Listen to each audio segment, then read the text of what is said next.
to my Anglo Tamilichi lifestyle channel. Actually இந்த intro கொடுத்தே வந்து பாத்தீங்கன்னா ரொம்ப நாள் ஆகுது. 1 month வந்து பாத்தீங்கன்னா வாய்ஸ் ஓவர்லயே வந்து intro கொடுத்துட்டு இருந்தேன். and இப்போதான் ரொம்ப நாள் கழிச்சு வந்து பாத்தீங்கன்னா நம்ம இந்த மாதிரி வீடியோ ஆன் பண்ணிட்டு intro கொடுக்கிறது. இன்னைக்கு வந்து நான் என்னென்ன வர்க்லாம் பண்றேன் and இன்னைக்கு நான் வந்து ஃபுல்லா என்ன பண்றேன் அப்படிங்கறத தான் எடுக்கலாம்னு சொல்லிட்டு இந்த வீடியோ சடனா சொல்லி ஆன் பண்ணிருக்கேன். and நம்மளோட ட்ரெஸ்ஸா மேக்ஓவர் ஆர்டிஸ்ட் அந்த சேனல்ல வந்து பாத்தீங்கன்னா இப்போ நிறைய வீடியோஸ் வந்து போட ஸ்டார்ட் பண்ணிருக்கேன். and லைட்டா வந்து அதுலயுமே இப்போ ஆக்டிவா இருக்கிறதுக்கு ட்ரை பண்றேன். நீங்க யாராவது அந்த சேனல்ல இன்னும் பார்க்கலன்னா கீழ வந்து டிஸ்கிரிப்ஷன் பாக்ஸ்ல லிங்க் தரேன், போய் செக் அவுட் பண்ணிக்கோங்க. and I hope you guys கண்டிப்பா இந்த வீடியோ நீங்க ஓரளவுக்கு பிடிச்சு பாப்பீங்கன்னு நம்புறேன். and நீங்க யாராவது உள்ள புதுசா வந்திருக்கீங்கன்னா மறக்காம உள்ள போய் சப்ஸ்கிரைப் பண்ணிட்டு பக்கத்துல பெல் ஐகான் கிளிக் பண்ணிக்கோங்க. இப்போ வாங்க வீடியோக்குள்ள போலாம். இந்த இன்ட்ரோ வந்து பாத்தீங்கன்னா நான் சாட்டர்டேவே எடுத்த இன்ட்ரோ தான். என்னோட பிளான் சாட்டர்டேவே vlog எடுக்கலாம் அப்படிங்கிறது தான். ஆனா சாட்டர்டேல இன்ட்ரோ கொடுத்ததோட சரி அப்புறம் vlog எடுக்கிறேன் அப்படிங்கறதையும் நான் மறந்துட்டேன். இந்த vlogல நான் சொன்ன மாதிரி என்னோட ஃபுல் டே ரொட்டீன் தான் உங்களோட ஷேர் பண்ணிக்க போறேன். உங்களோட இந்த vlogல ரெசிபி நிறைய டிப்ஸ் வந்து ஷேர் பண்ணிக்க போறேன். அண்ட் ஃபுல் டே வந்து பாத்தீங்கன்னா என்னோட டே எப்படி போகுது அப்படிங்கறத உங்களோட ஷேர் பண்ணிக்க போறேன். அண்ட் எல்லா சண்டேவுமே எனக்கு இப்படி இருக்காது. ஒவ்வொரு சண்டேல ஏதாவது வேலை இருக்குன்னா அதுக்கு தகுந்த மாதிரி வந்து பாத்தீங்கன்னா சண்டே ரொட்டீன் வந்து மாறும். இன்னைக்கு வந்து எனக்கு டேவே வந்து லேட்டா தான் ஸ்டார்ட் பண்ணிருந்தேன். இன்னைக்கு எழுந்ததே வந்து பாத்தீங்கன்னா ஒரு 9:30 10 o'clock சம்திங் இப்படிதான் வந்து எழுந்தேன். சண்டே லீவு தான் அப்படிங்கிறதுனால கொஞ்சம் லேட்டாவே வந்து குக்கிங் ஒர்க்லாம் ஸ்டார்ட் பண்ணலாம்னு சொல்லிட்டு நல்லா காலையிலே டீ எல்லாம் சாப்பிட்டு முடிச்சுட்டு ஹஸ்பண்ட் வந்து காலையிலே கறி எல்லாம் வாங்கிட்டு வந்துட்டாரு. இன்னைக்கு நம்மளோட லஞ்ச் மெனு வந்து பாத்தீங்கன்னா இன்னைக்கு வந்து சூப் அண்ட் ரைஸ் கூடவே வந்து பீஃப் ஃப்ரை வந்து பண்ண போறேன். அதுக்கான ப்ரிப்பரேஷன் தான் வந்து பாத்தீங்கன்னா இங்க வந்து பண்ணிட்டு இருக்கேன். கறியை ஒரு சைடு நல்லா கழுவி வச்சுட்டு இந்த சூப்புக்கு தேவையான இந்த தக்காளி வெங்காயம் இதெல்லாம் வந்து கட் பண்ணிட்டு இருக்கேன். ஆல்ரெடி நேத்துக்கே வந்து ஷார்ட்ஸ் வீடியோல போட்டிருப்பேன். ஆனா அது வந்து வாய்ஸ் ஓவர் இல்லாம டீட்டெயில் எதுவுமே சொல்லாம வெறும் சாங் மட்டும் பேக்ரவுண்ட்ல போட்டிருப்பேன். இன்னைக்கு இந்த vlogல வந்து இந்த சூப் ரெசிபி எப்படி பண்ணலாம் அப்படிங்கறத உங்களோட ஷேர் பண்ணிருக்கேன். இந்த சூப் ரெசிபி ரொம்ப டேஸ்டா இருக்கும். நான் வந்து இன்னைக்கு பீஃப்ல செய்யறேன். இதை வந்து நீங்க இதே போல வந்து மட்டன்ல சிக்கன்ல நீங்க எந்த நான்வெஜ்ல வேணா இந்த மாதிரி நீங்க சூப் பண்ணலாம். இந்த சூப் பண்றதுக்கு இப்போ ஒரு சின்ன குக்கர் வந்து அடுப்புல வச்சுக்கிறேன். கொஞ்சமா வந்து எண்ணெய் ஊத்திக்கிறேன். இப்போ இந்த எண்ணெய் வந்து லைட்டா சூடானதுக்கு அப்புறம் 2 கிராம்பு ஒரு பட்டை வந்து போட்டுக்கிறேன். இது கூட கொஞ்சமா வந்து சீரகம் சேர்த்துக்கிறேன். இப்போ இது நல்லா பொரிஞ்சதுக்கு அப்புறம் ஒரு அரை கைப்பிடி அளவுக்கு பெரிய வெங்காயத்தை கட் பண்ணி வச்சிருக்கேன். அதை கொஞ்சம் நல்லா உப்பு போட்டு நல்லா வதக்கிட்டு நல்லா வந்து மிக்ஸ் கொடுத்துக்கோங்க. வெங்காயம் ஓரளவுக்கு கண்ணாடி பதம் இந்த அளவுக்கு வந்தாலே போதும். இப்போ இது கூட வந்து நம்ம 1 டீஸ்பூன் அளவுக்கு இஞ்சி பூண்டு பேஸ்ட் வந்து போட்டுக்கலாம். நான் வந்து ஆல்ரெடி வந்து ஸ்டோர் பண்ணி வச்சிருக்கேன் காட்டியும் நான் வந்து அதை போட்டுக்கிறேன். நீங்க வந்து ஃப்ரெஷ்ஷா அரைச்சு கூட போட்டுக்கோங்க. இப்போ வந்து இதுக்கு காரத்துக்கு தேவையான 2 பச்சை மிளகா, கொஞ்சமா கறி லீஃப், இது ரெண்டும் நல்லா வதங்கினதுக்கு அப்புறம் ஒரு 2 சின்ன தக்காளியே நல்லா குட்டி குட்டியா சாப் பண்ணி வச்சிருக்கேன். அதையும் ஆட் பண்ணி கொஞ்சமா மஞ்சத்தூள், கொஞ்சமா சீரக பவுடர், இது கூட கொஞ்சமா வந்து லைட்டா மிளகாத்தூள் போட்டுக்கிறேன். எங்களுக்கு அந்த அளவுக்கு காரம் பிடிக்காதுங்காட்டியும் நான் வந்து கொஞ்சமா போட்டிருக்கேன். உங்களுக்கு தகுந்த மாதிரி நீங்க போட்டுக்கோங்க. கடைசியா கொஞ்சமா வந்து சீரக பவுடருமே ஆட் பண்ணிக்கலாம். ஸோ இது 4 மசாலாவையும் நல்லா போட்டதுக்கு அப்புறம் நல்லா மிக்ஸ் கொடுத்துக்கோங்க.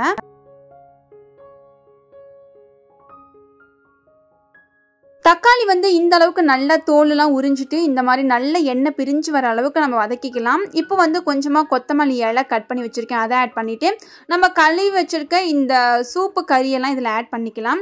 நான் வந்து எப்பயுமே சூப்பு செய்யும் போது ஒரு 4-5 பீஸ் வந்து கறி துண்டுமே இதில் ஆட் பண்ணுவேன். அப்போதான் நம்ம சூப்போட சேர்த்து கொஞ்சம் கறி சேர்த்து சாப்பிடும்போது இன்னுமே டேஸ்டாக இருக்கும். இப்போ இந்த மசாலால இந்த கறி நல்லா படுற மாதிரி நல்லா மீடியமான ஹீட்டில் வச்சு இந்த மாதிரி நல்லா கரண்டி வச்சு பரட்டி விட்டுக்கலாம்.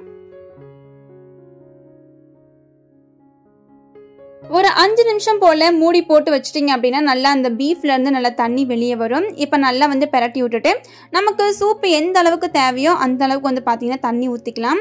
ஸோ இப்போ இந்த கறிக்கு சூப்புக்கு தேவையான அளவுக்கு உப்பு ஆட் பண்ணிக்கலாம். நான் வந்து எனக்கு கொஞ்சம் எக்ஸ்ட்ராவாகவே உப்பு சேர்த்துட்டேன் போல், அதனால வந்து எங்களுக்கு ஆறுனதுக்கு அப்புறம் தான் உப்பு அதிகமாக இருக்குது அப்படிங்கிறதே தெரிஞ்சுது. நீங்கள் வந்து கொஞ்சம் கரெக்டாக அளவாக வந்து உப்பு போட்டுக்கோங்க. எங்களுக்கு எந்த அளவுக்கு சூப் வந்து தேவைப்படுதோ அந்த அளவுக்கு ஒரு 2லேருந்து 3 டம்ளர் பெரிய டம்ளரில் தண்ணி ஊற்றிட்டு உப்பு கொஞ்சம் தேவைப்படுற அளவுக்கு போட்டுட்டு நான் இந்த சைடு விசில் விட்டுட்டேன். ஒரு 4லேருந்து 5 விசில் விட்டுட்டேன். உங்கள் குக்கருக்கு எத்தனை விசில் வந்தால் வேகுமோ அந்த அளவுக்கு நீங்கள் விசில் விட்டுக்கோங்க. நான் ஒரு 5 விசிலுக்காக நான் வந்து பார்த்தீங்கன்னா வச்சிருக்கேன். இங்கே சூப் வந்து ரெடி ஆகிறதுக்குள்ள கடையிலேருந்து வாங்கிட்டு வந்த இந்த கருவேப்பிலத்தெல்லாம் கொஞ்சம் அகைன் வந்து இந்த பாக்ஸ்லாம் தொடச்சிட்டு புதுசாக வந்து மாற்றிடலான்னு சொல்லிட்டு எல்லாமே சேஞ்ச் பண்ணிட்டு இருக்கேன். எப்பயுமே கருவேப்பிலத்தெல்லாம் ஸ்டோர் பண்ணும்போது இந்த டிஷ்யூ பேப்பர் அடியில் போட்டு தான் நான் ஸ்டோர் பண்ணுவேன். இன்னைக்கு வந்து டிஷ்யூ பேப்பர் முடிஞ்சிருச்சு அப்படிங்கிறதுனால சரி இந்த பாக்ஸை மட்டும் லைட்டாக தொடச்சிட்டு அதில் வந்து இப்போ புதுசாக வாங்கிட்டு வந்த கருவேப்பிலத்தலையெல்லாம் கொஞ்சம் இதில் ஸ்டோர் பண்ணிடலான்னு சொல்லிட்டு ஸ்டோர் பண்ணிட்டு இருக்கேன். ஆல்ரெடி வச்சிருக்க அந்த கருவேப்பிலத்தலை பார்த்தீங்கன்னா ஒரு மாதிரி ரொம்ப வந்து தண்ணிலாம் இறங்கி ஓரளவுக்கு கருப்பாயிடுச்சு. பட் அதை தூக்கிலாம் போட மாட்டேன். கொஞ்சம் நல்ல ஏர் வந்து படுற மாதிரி கொஞ்சம் வெளியே வச்சுட்டு 1 வீக் அல்லது ஒரு 3 டேஸ்க்கு தேவைப்படுற மாதிரி வச்சுக்குவேன். அதே போல் இந்த கொத்தமல்லி இலையில வந்து பார்த்தீங்கன்னா நிறைய புல் அப்புறம் எக்ஸ்ட்ரா வந்து தேவையில்லாத செடியெல்லாம் வந்து இதில் இருக்கும். அதையெல்லாம் ரிமூவ் பண்ணிவிட்டு இந்த வேர் பகுதியை மட்டும் நம்ம கரெக்டாக இந்த மாதிரி கட் பண்ணி எடுத்து வச்சிட்டோம் அப்படின்னா அது ரொம்ப நாளைக்கு வந்து அழுகாது. அதே போல் இந்த கொத்தமல்லிலையுமே இந்த மாதிரி மஞ்சள் கலர் இலை இதெல்லாம் இருந்துச்சுன்னா கண்டிப்பாக ரிமூவ் பண்ணிடணும். அதெல்லாம் ரிமூவ் பண்ணி இதில் வந்து நான் ஒரு டிப்ஸ் வந்து ஷேர் பண்ணுறேன். இப்போ ரீசெண்டாக ஒரு 1 வீக்காக நான் யூஸ் பண்ணுறது இந்த மாதிரி ஓப்பனாக இருக்கிற ஒரு பாக்ஸ் வந்து எடுத்துக்கோங்க.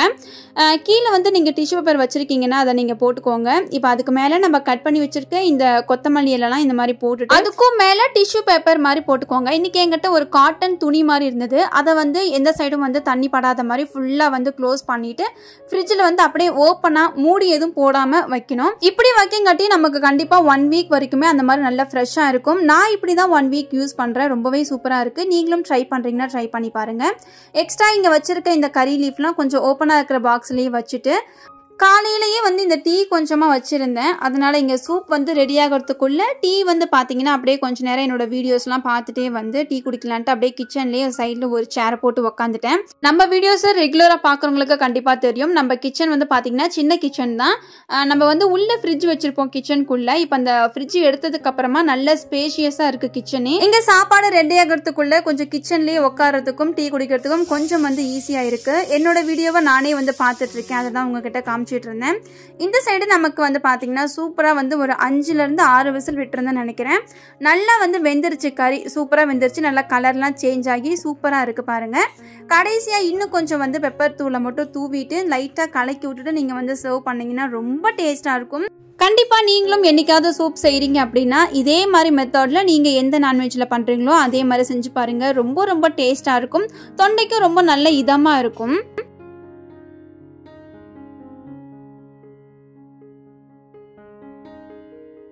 ஆக்சுவலி சூப் வந்து ரொம்ப ரொம்ப டேஸ்ட்டாக இருந்தது. நான் கொஞ்சமாக சாப்பிட்டுட்டு ஹஸ்பண்டுக்கு தேவையான சூப்பு வந்து பார்த்தீங்கன்னா கொடுத்துட்டேன். எக்ஸ்ட்ரா இருக்கிற சூப் எல்லாமே ஒரு பாத்திரத்தில் எடுத்து வச்சுட்டு அதே குக்கரில் கொஞ்சம் ஃப்ரை செய்ய வேண்டியது இருக்குது. அதுக்கு முன்னாடி இந்த சைடு ஒலை போட்டிருந்தேன். அதில் வந்து அரிசி கழுவி இருந்த தண்ணியெல்லாம் நம்ம வளர்த்துற இந்த மணி பிளான்ட்ஸ்க்கு போடலான்னு சொல்லிட்டு அதெல்லாம் எடுத்து வச்சுட்டு இருந்தேன்.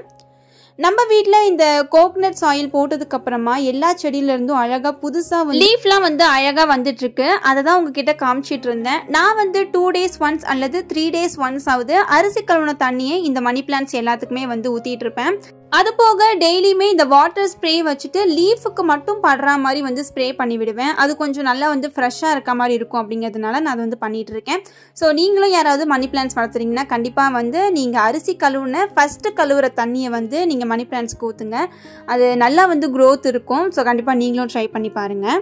லாஸ்ட் வீக்கில் இந்த மின்ட் லீஃப்லாம் கொஞ்சம் வாங்கிட்டு வந்திருந்தோம். அதில் இந்த வேர்லாம் நல்லா வந்து பெருசாக இருந்த மாதிரி இருந்துச்சு. சரி இருக்கிற சாயிலில் கொஞ்சம் இதுவும் வச்சு பார்ப்போம், வளர்ந்தால் நம்ம வந்து அப்படியே வளர்த்திக்கலான்னு சொல்லிட்டு இருக்கிற சாயிலில் இதெல்லாம் கொஞ்சம் நெட்டு வச்சுருந்தேன். ஒரு 2 days 3 daysக்கு அப்புறம் லைட்டாக வந்து அந்த இலையெல்லாம் துளிர் விட்ட மாதிரி இருந்தது. ஸோ அது எப்படி வளருதுன்னு பார்த்துட்டு நான் உங்கள்கிட்ட கண்டிப்பாக நெக்ஸ்ட் அப்டேட் பண்ணுறேன்.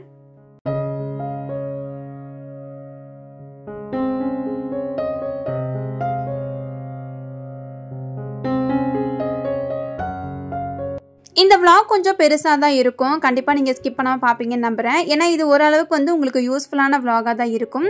இப்போ வந்து நான் ஃப்ரை பண்ணுறதுக்காக வெங்காயம்லாம் கட் பண்ணி வச்சுட்டேன். இந்த ஃப்ரை வந்து இப்போ நான் எப்படி பண்ணுறேன் அப்படிங்கிறத மேலாக சொல்லிடுறேன். நம்ம வந்து கழுவி வச்சுருக்க இந்த பீஃபெல்லாம் இந்த குக்கரில் போட்டுட்டு இப்போ அது கூட நம்ம கட் பண்ணி வச்சுருக்க ஒரு பெரிய சைஸ் வெங்காயத்தை போட்டிருக்கேன். கொஞ்சமாக கொத்தமல்லி இலை, கொஞ்சமாக கருவேப்பிலை தழை, மஞ்சத்தூள், மிளகாத்தூள், சீரகத்தூள், கொத்தமல்லி தூள், இதுக்கு தேவையான அளவுக்கு உப்பு போட்டுக்கலாம். கூடவே வந்து இது கூட இஞ்சி பூண்டு பேஸ்ட்டு ஒரு டீஸ்பூன் அல்லது 1.5 டீஸ்பூன் மாதிரி போட்டுட்டு எல்லாத்தையும் ஒரு மிக்ஸ் கொடுத்துட்டு கடைசியாக 1 டீஸ்பூன் அல்லது 2 டீஸ்பூன் அளவுக்கு ஆயிலுமே சேர்த்துட்டு நம்ம வந்து ஒரு டம்ளர்லேருந்து 1.5 டம்ளர் தண்ணி, நமக்கு வந்து இப்போது செமி கிரேவி மாதிரி தான் வைக்க போகிறேன் அப்படிங்கிறதுனால 1 டம்ளர் தண்ணி மட்டும் இதில் ஊற்றிட்டு நல்லா மிக்ஸ் கொடுத்துட்டு நம்ம ஒரு 4லேருந்து 5 விசில் விட்டாலே போதும்.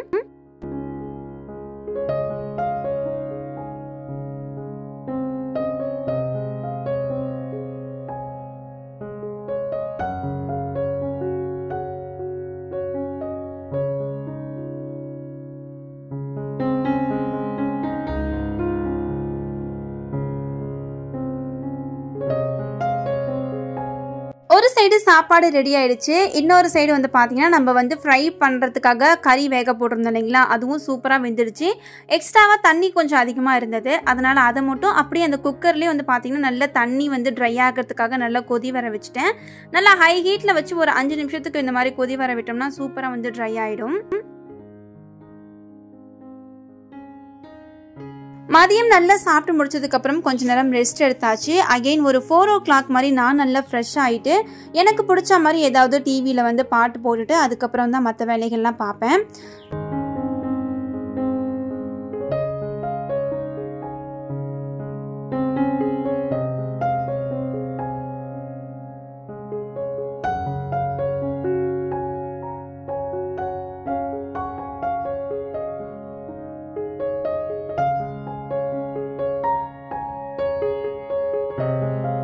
எப்பயுமே குளிச்சதுக்கப்புறம் செல்ஃப் கேர் பண்ணுறது முக்கியம். அதனால் நான் நல்லா ஃப்ரெஷ் ஆகிட்டு வந்ததுக்கப்புறம் எனக்கு பிடிச்ச மாதிரி ஒரு கம்ஃபர்டபுளான ஹேர் ஸ்டைலாம் போட்டதுக்கப்புறம் நல்லா மாய்ஸ்சரைசர் போட்டுட்டு நான் வந்து பார்த்தீங்கன்னா கிச்சனுக்கு வந்துட்டேன். குக்கிங் ஒர்க்லாம் இன்றைக்கி கொஞ்சம் சீக்கிரம் முடிச்சுட்டு லஞ்செலாம் சாப்பிட்டோங்காட்டியும் இன்றைக்கி ஈவினிங் போல் ஒரு 4 o'clockலாம் சரி டீயை போட்டுடலான்னு சொல்லிட்டு ஒரு சைடில் காஃபி வச்சிட்ருக்கேன் ஹஸ்பண்ட்காக. எனக்கு வந்து பார்த்தீங்கன்னா நல்ல ஒரு இஞ்சி டீ போல் குடிக்கலான்னு சொல்லிட்டு நான் வந்து வச்சிட்ருக்கேன்.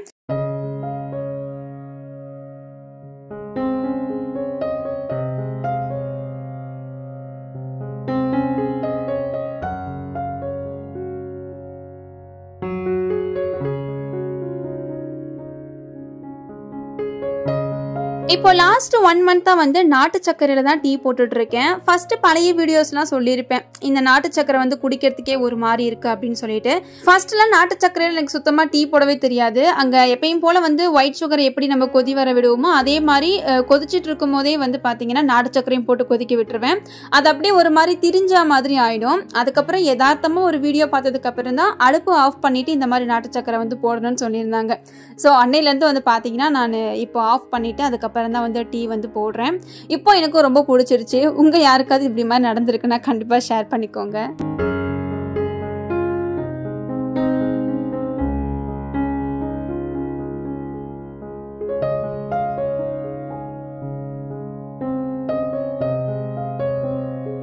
சாப்பிட்டு முடிச்சதுக்கப்புறம் ஹஸ்பண்ட் கிட்ட மேலே இருக்கிற இந்த கிரைண்டரை வந்து கொஞ்சம் கீழே இறக்கி சொல்லியிருந்தேன். அதை வந்து நல்லா இருக்கான்னு சொல்லிட்டு செக் பண்ணுறதுக்காக இந்த மாதிரி வந்து செக் பண்ணிட்டு இருந்தேன்.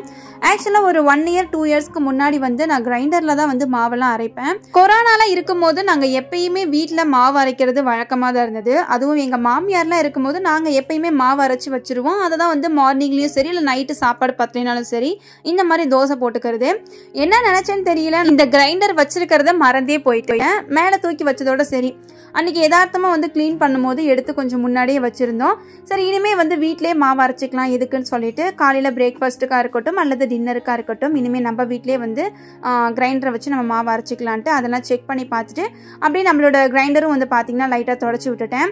ஆக்சுவலாக இந்த கிரைண்டருக்கு ஒரு ஹிஸ்ட்ரியே இருக்குன்னு சொல்லலாம். எங்கள் மாமியாரோட மாமியார் அவங்களோட இதுலேருந்து பார்த்திங்கன்னா இது யூஸ் பண்ணிகிட்ருக்கோம்.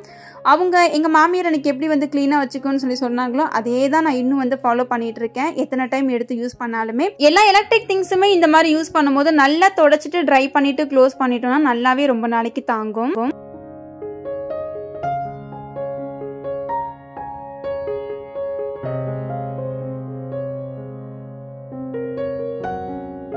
ஈவினிங் ஒரு 5 மணி போல் இருக்கும். அங்கே கிரைண்டர் எல்லாமே க்ளீன் பண்ணி எடுத்து வச்சதுக்கப்புறமா ஸ்ட்ரைட்டாக வந்து சேலமில் இருக்க இந்த ஓல்ட் பஸ் ஸ்டாண்டுக்கு தான் சந்தைக்கு எப்பயுமே வருவோம். ஸோ அங்கே வந்து எங்களுக்கு தேவையான காய்கறி எல்லாமே வாரத்துக்கு வாங்கிட்டு அப்படியே வந்து பார்த்திங்கன்னா வீட்டுக்கு ரிட்டன் ஆகிட்டோம். ஸோ அங்கே வந்து கொஞ்சம் ஏதாவது விளாக்ஸ் எடுக்கலான்னு தான் பார்த்தேன். ஆனால் சும்மாவே அந்த சைடில் பயங்கரமாக கூட்டம் இருக்கும். அதுவும் சண்டேனா சொல்லவே தேவையில்லை. மொத்த ஊருமே அங்கே தான் இருக்குன்றனால என்னால் ஃபோன் கூட கையில் எடுக்க முடியல.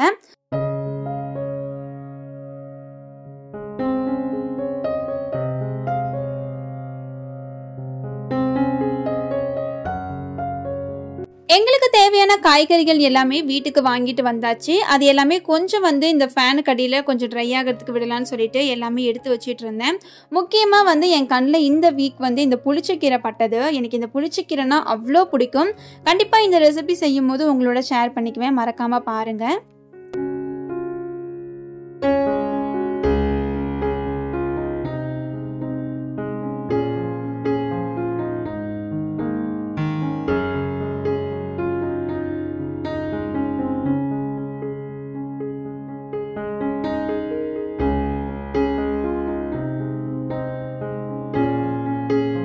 ஈவினிங்க்கு மேலே எதுவுமே சாப்பிடல, அதனால பயங்கரமாக பசி எடுக்க ஆரம்பிச்சிருச்சு. எல்லா திங்ஸும் எடுத்துகிட்டு இருக்க கேப்லேயே வந்து கொஞ்சமாக காஃபி வந்து சூடு பண்ணிவிட்டு அப்படியே வந்து பிஸ்கெட்டும் சாப்பிட்டுட்டு எல்லாத்தையும் எடுத்து வச்சுட்டு இருந்தேன்.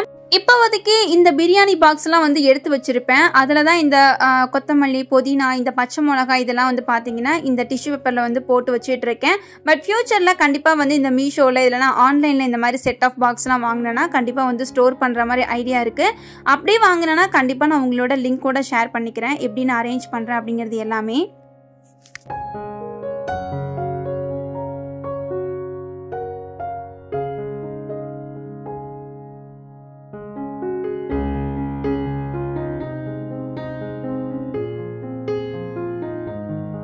மேக்ஸிமம் வந்து கீரை எல்லாமே வந்து பார்த்தீங்கன்னா கொஞ்சம் டிரான்ஸ்பரண்டான பாக்ஸ்லேயே போட்டுருவேன். ஏன்னா நான் வந்து சீக்கிரமாக மறந்துடுற ஆள். ஃப்ரிட்ஜுக்குள்ளே வைக்கிறதோட சரி, அதுக்கப்புறம் எடுப்பானா எடுக்க மாட்டேனான்னு எனக்கே தெரியாது. அதனால் முடிஞ்ச அளவுக்கு என் கண்ணுக்கு படுற மாதிரியே கொஞ்சம் இந்த மாதிரி டிரான்ஸ்பரண்டான ஒரு பாக்ஸில் வந்து இந்த மாதிரி கீரையெல்லாம் ஸ்டோர் பண்ணிட்டோன்னா அதெல்லாம் நம்ம வாங்கிட்டு வந்து அடுத்த நாளே யூஸ் பண்ணால் தான் ஆச்சு. அப்படி இல்லைன்னா ஃபுல்லாக வந்து தண்ணி விட்டு ஒன்று அழுவி போயிடும், அப்படி இல்லைன்னா வந்து பழுத்து போயிடும். டிவியில் எனக்கு பிடிச்ச பாட்டெல்லாம் வந்து போட்டு விட்டுட்டு கூடயே வந்து இந்த சாங் பாடிட்டே வேலை செஞ்சோம்னா இந்த அலுப்புலாம் தெரியாது அப்படின்னு சொல்லிட்டு என்ன நாட்டகாசம் பண்ணிட்டு இருக்கேன்னு பாருங்க.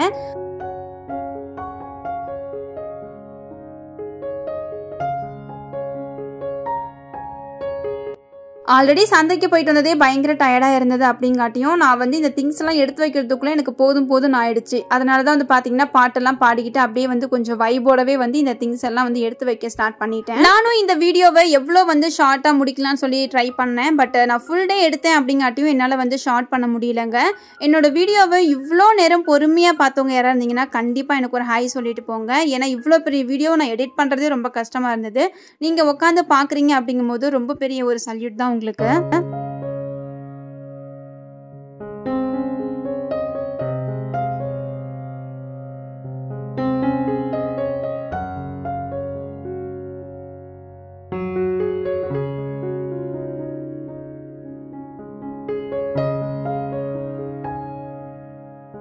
ஸோ ஃபைனலி நம்ம வீடியோ வந்து பார்த்தீங்கன்னா எண்டிங்க்கு வந்துருச்சு. ரொம்ப நேரமாக வந்து பார்த்தீங்கன்னா இந்த vlog வந்து உங்களுக்கு அப்லோட் பண்ணியிருப்பேன்னு நினைக்கிறேன். ரொம்ப இந்த vlog வந்து கண்டிப்பாக ரெசிபியாக இருக்கட்டும் அல்லது டிப்ஸாக இருக்கட்டும், உங்களுக்கு ஏதாவது ஒரு டிப்ஸ்லையாவது உங்களுக்கு கண்டிப்பாக பிடிச்சிருக்கும்னு நம்புகிறேன். உங்களுக்கு இந்த வீடியோ பிடிச்சிருந்தா மறக்காமல் ஒரு லைக் கொடுத்துருங்க.